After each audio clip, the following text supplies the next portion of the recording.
El Cid est une figure historique fascinante, immortalisée par les récits et chansons, dont la réalité dépasse la légende. Rodrigo Diaz, bien avant de recevoir le titre de Cid, qui vient d'un mot arabe signifiant seigneur, est né vers 1043 dans un petit village appelé Vivar, au nord de Burgos. Il savait lire, écrire et a été formé dès jeune âge comme cavalier et guerrier.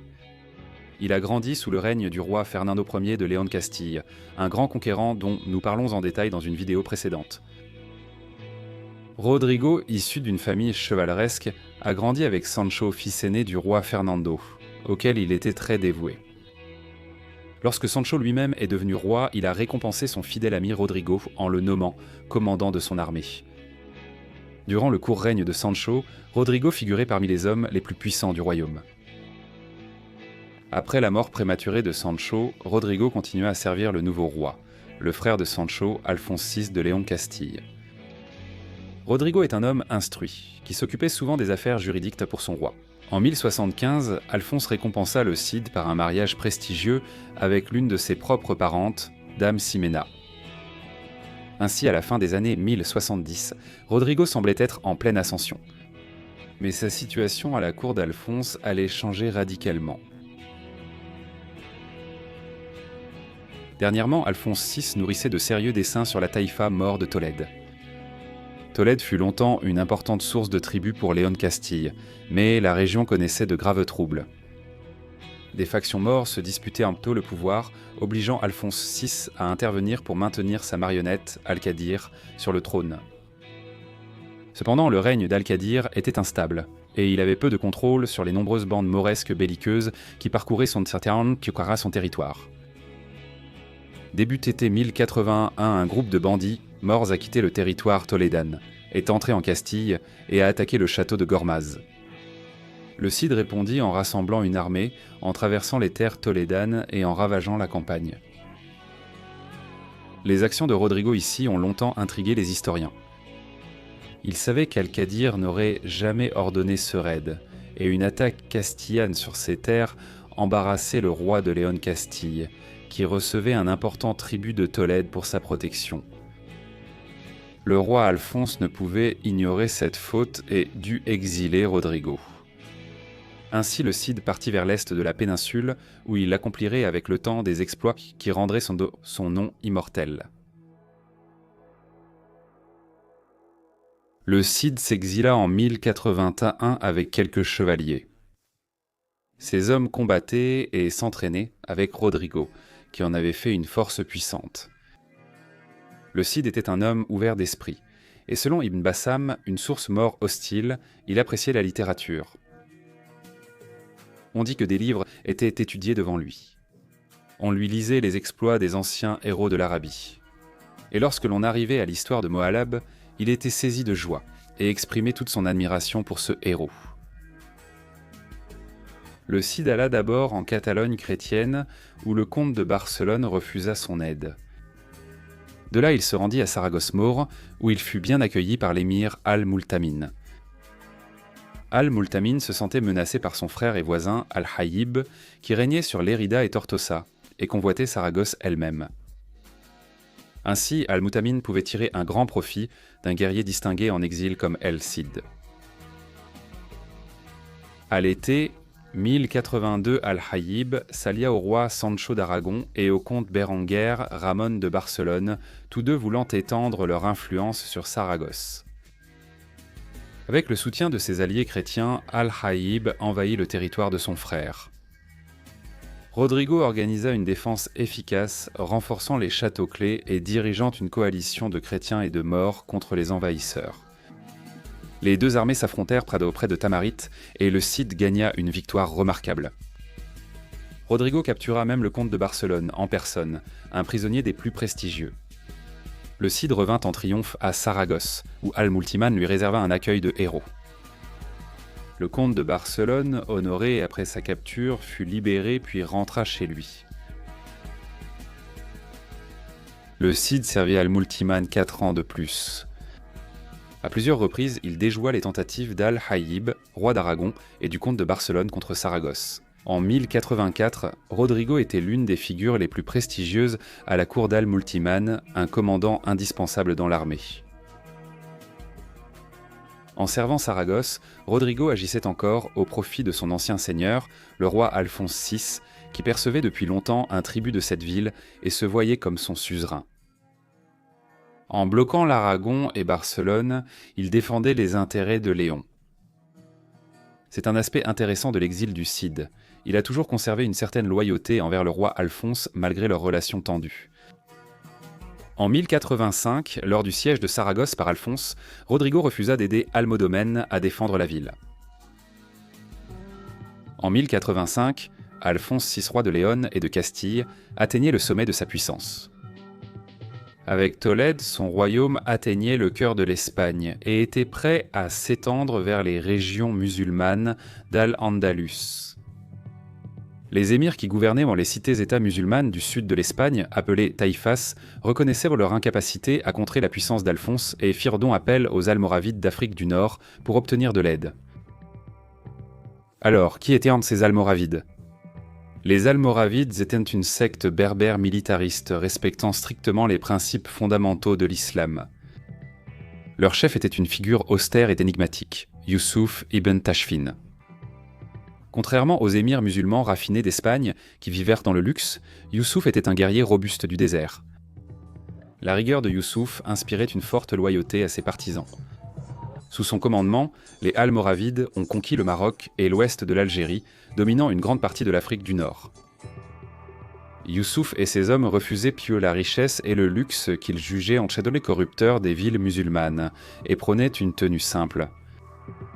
Ils se voilaient tant jusqu'aux yeux pour montrer qu'ils étaient à part, ce qui leur valut le surnom des voilés. Youssouf considérait les émirs des taïfas d'Espagne comme efféminés, inefficaces et négligents envers leurs obligations de musulmans.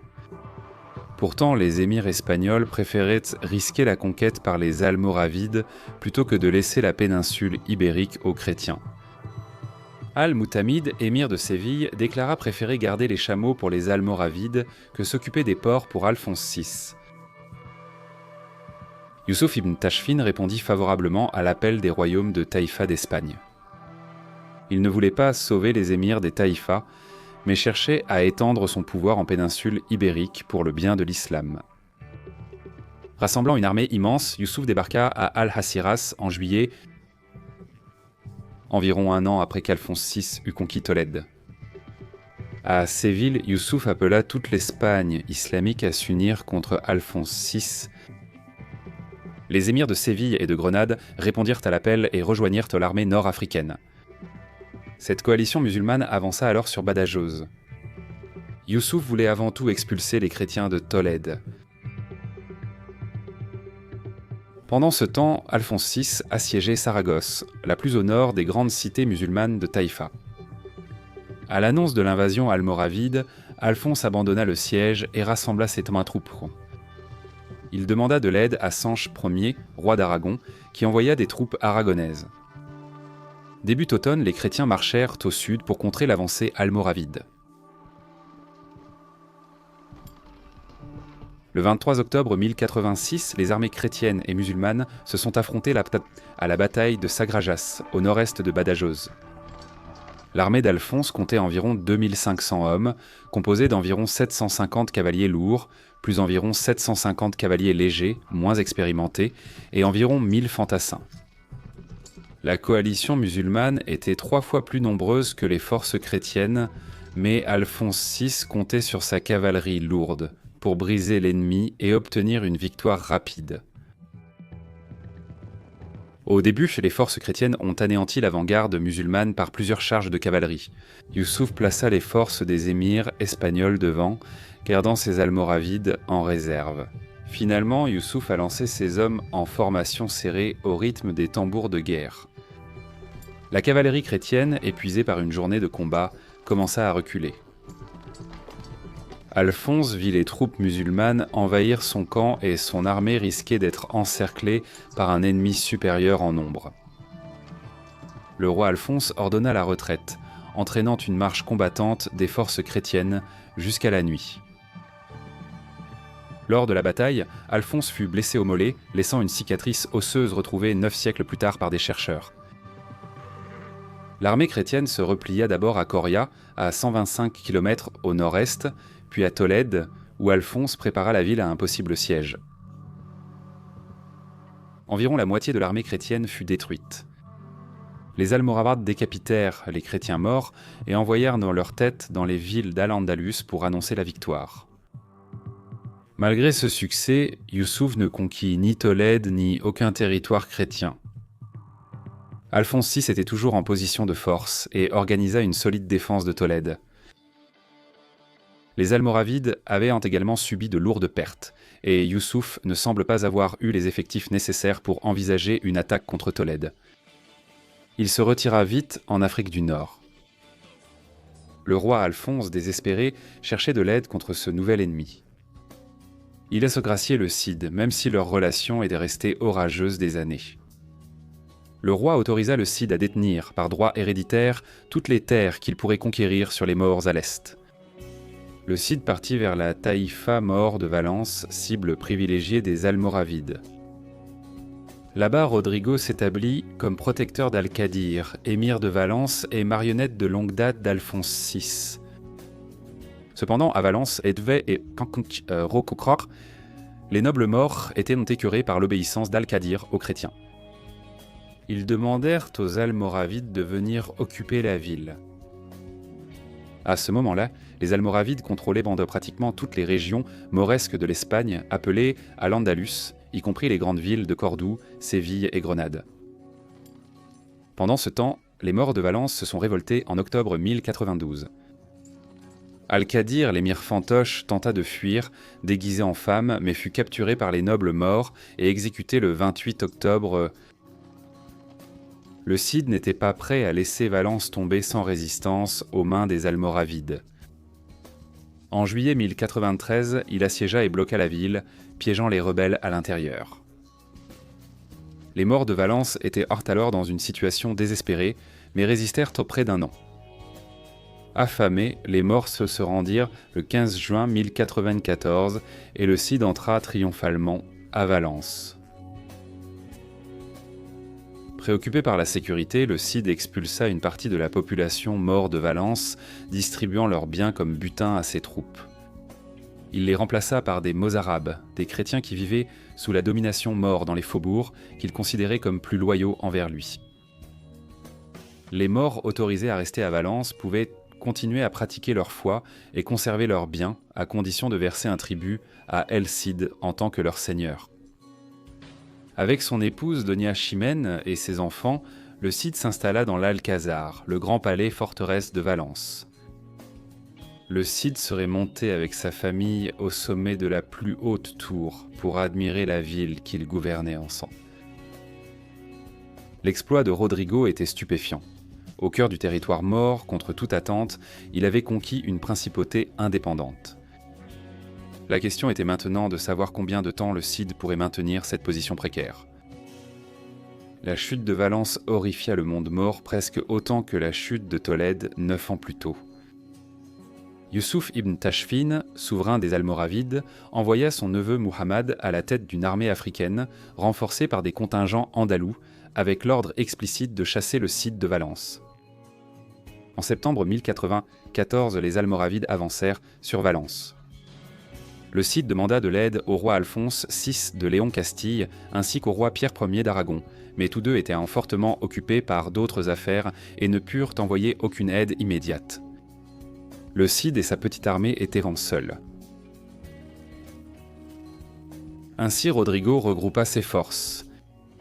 Bien qu'il soit largement en infériorité numérique, il commença à chercher une occasion d'infliger des dégâts aux forces almoravides. En observant l'ennemi avec ses éclaireurs, le Cid remarqua une faille chez les Almoravides. La taille de l'armée et sa diversité compliquaient sa manœuvre. Rodrigo et ses hommes, après des années de combat ensemble, agissaient efficacement et en équipe. Début octobre, l'armée almoravide était rassemblée à l'extérieur de Valence, sur la plaine de Quarte. Plus d'une semaine, l'armée almoravide montra sa force devant Valence, criant et tirant des flèches. Finalement, Rodrigo exécuta un plan brillant. Divisant son armée en deux, il lança une force dans une sortie avec une telle férocité que les Almoravides se concentrèrent contre elle.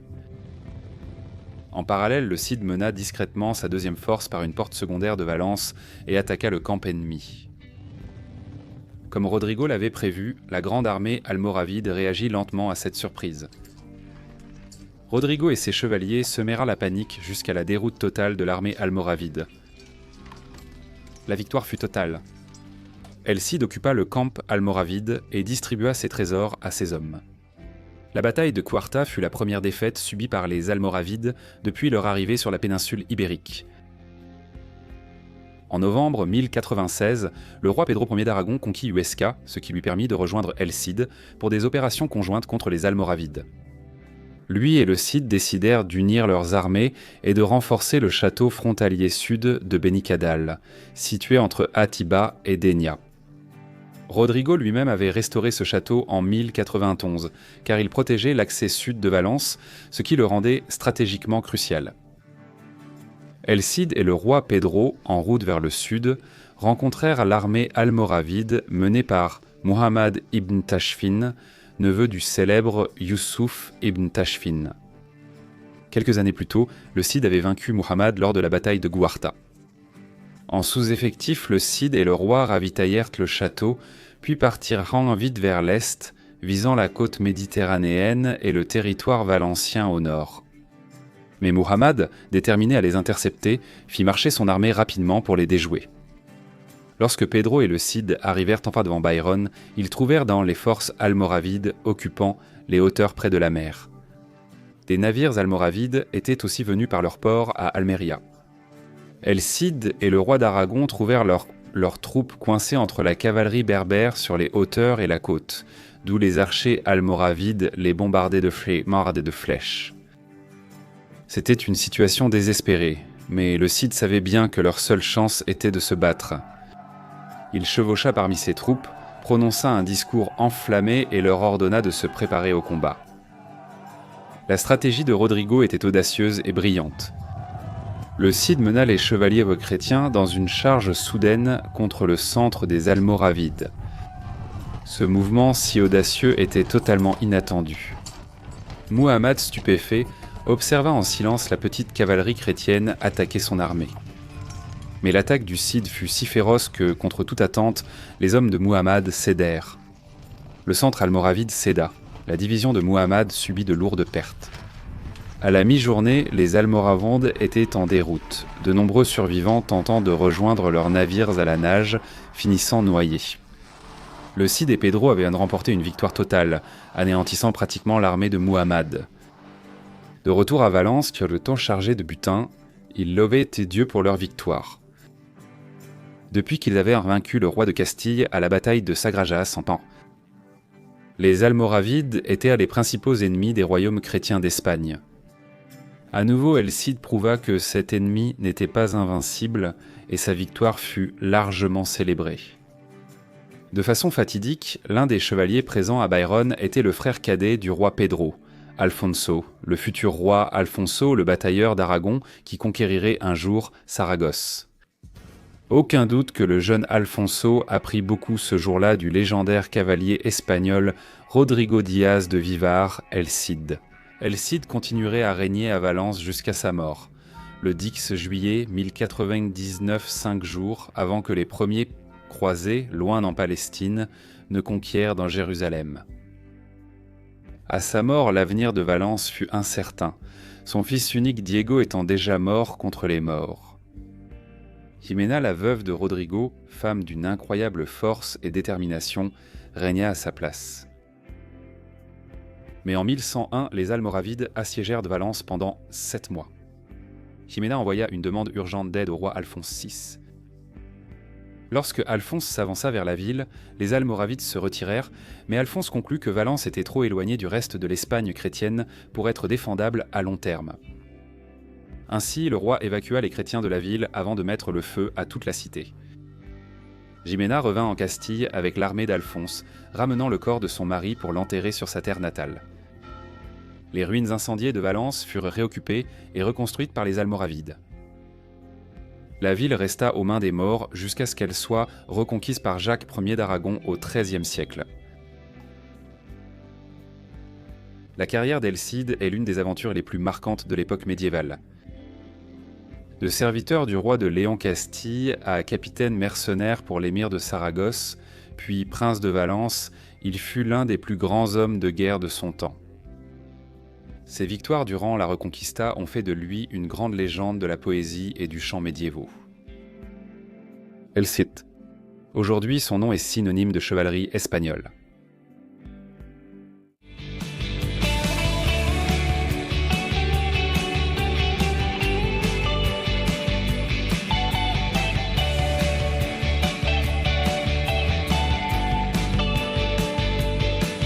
Les jours étaient désespérément convaincants comme un tritium lorsqu'une politicienne de la Union européenne fait des tueurs de ses animaux de compagnie.